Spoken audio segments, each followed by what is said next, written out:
It's sort of a interesting question because they didn't necessarily have what you would describe as open contact in the way that all of your species is moving towards open contact. The first beings that the Greys made true contact with were the mantis beings. Other extraterrestrial civilizations communicated with them through their technologies, in some instances telepathically, but those connections didn't really last. They didn't really stick because the agreements and arrangements were not to the liking of the Grey people. So they turned those down.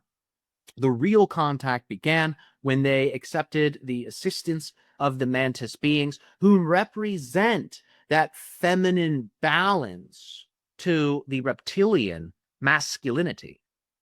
So we're talking about masculine and feminine here in a neutral sense.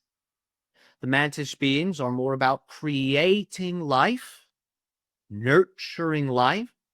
The reptilian beings, they are about expansion and creating realities, creating worlds.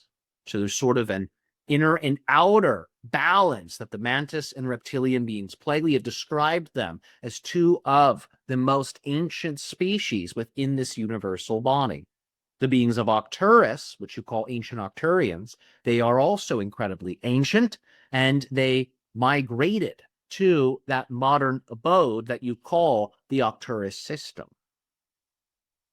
So the mantis beings were the first to create that well-established form of contact with the Greys.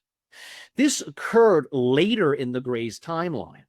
This was much later, because they tried everything they could to perfect their world, and because of their belief systems that their physical mind would give them all of the answers, they literally tried everything, including editing themselves, trying to expand their intelligence, and it really got them into a sticky situation.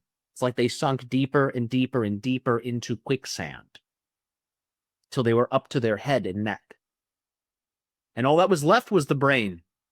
So, when an animal gets backed into a corner, it will do desperate things. And for the Greys, that desperation led to a moment of vulnerability and openness. And that was what allowed for the mantis connection to initiate. And from here, they formed a synergistic alliance. Remember, the mantis beings are a part of the interstellar alliance. They have been for some time. So through the Greys, working with the mantis beings, this represented a shift towards the interstellar alliance and away from the reptilian energy currents that they had been subconsciously buying into through over-reliance on the regions of the brain that approximate and embody what you call your brain stem.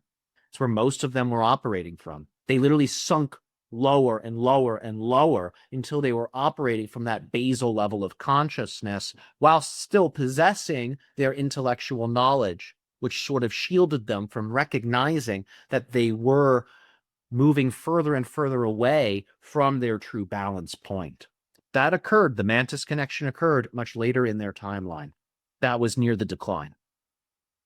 And when I say decline, I don't mean the beginning of the decline, I mean the acceptance, the true acceptance that they had declined, that their civilization had declined. So, openness, faith, and choosing to create a connection is what allowed for them to grab that rope that pulled them out of that quicksand.